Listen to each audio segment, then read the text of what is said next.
What happens when a reviewer screws up? Look away! It happens sometimes.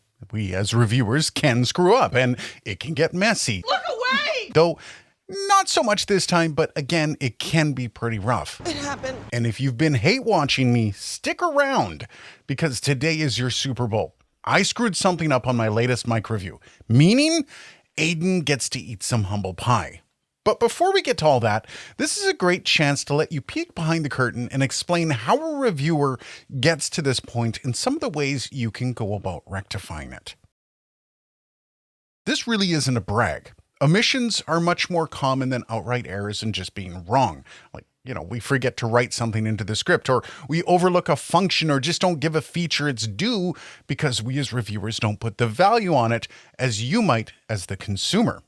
And while that doesn't happen all the time, it does pop up from time to time, though we do try to limit that through aggressive checklisting. But why does an outright error happen often then? Well, you see, it's our job to rattle issues loose, effectively to try to break products through daily use or expected use. Everything from game-breaking issues with performance to little annoyances that just turn the knife on an otherwise awesome product.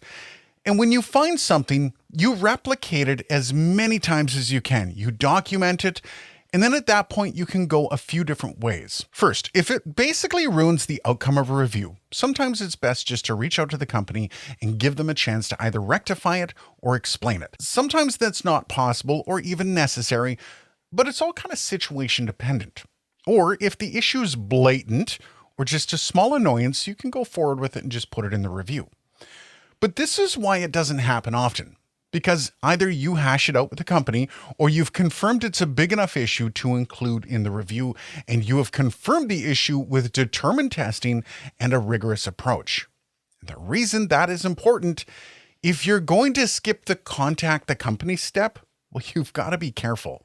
Kind of like the old saying, if you're going to take a shot at the king, don't miss.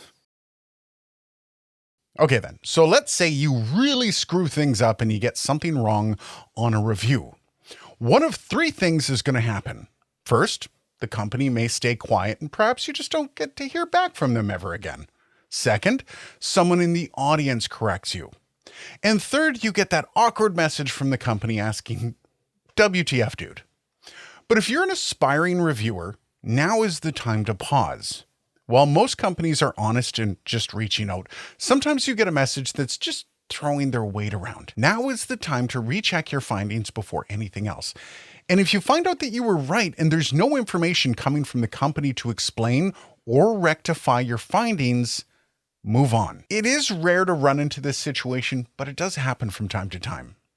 But if you find out that you were in fact wrong, while it might be late, now is the time to engage the company to find resolution. And depending on the scale of your screw up, that might have a full range of actions, meaning your response can range anywhere from a quick sorry, that won't happen again, all the way up to deleting the content that you made the mistake on. The latter, however, is not a normal response. And unless you unleashed a barrage of negativity throughout your review and brought fire and brimstone down on the company unfairly, avoid this option. Most companies will not ask this of you under normal circumstances. But the best advice I can offer at this point is, do not wait to hear what they want you to do. Compose yourself and offer up a resolution when you contact them back. Remember, if you were a good little reviewer and you did not misrepresent the company and you just had a very real screw up, they're going to understand. There are ways to edit your video, so if plausible, you can remove your little faux pas. You can offer up a retraction. But if you did screw up and they did call you on it, do not ignore this. Make it right. Your words, even as a small reviewer, carry weight. And if in any way you misrepresent the company or product, you're just screwing yourself over by not eating your words. The best thing you need to understand is that you're not doing this just for the company. Yes, they're going to directly benefit from your actions here, and they deserve it. But at this point, you're kind of doing it for your own credibility. And I know a lot of people out there think that the only thing at stake is your relationship with the company. Sure, relationships are awesome. They make your job easier for sure. And you can meet some amazing people in your travels at this job and make some really cool friends. But products always come and go. We don't maintain our relationship with companies for free gear.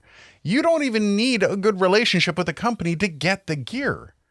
But if your viewers lose faith in your ability to represent truth with your content, well, all the products in the world don't mean anything if nobody watches.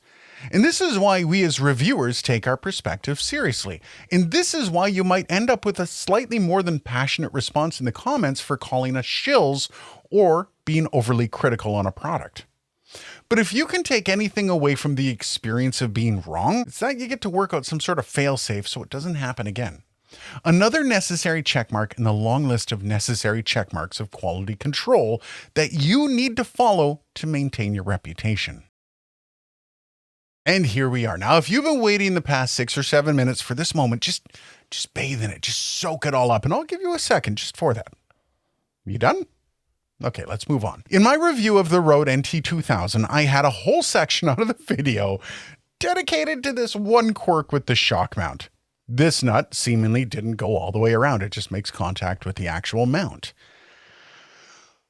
Oh, the hubris. And when you do something as arrogant and as stupid as that, it's coming for you. And so I get a message from the company. And it basically just says, this thing pulls out and you can make adjustments accordingly. Worst part is a viewer also pointed this out and I thought they were talking about something different, so I filed it for something to look at later.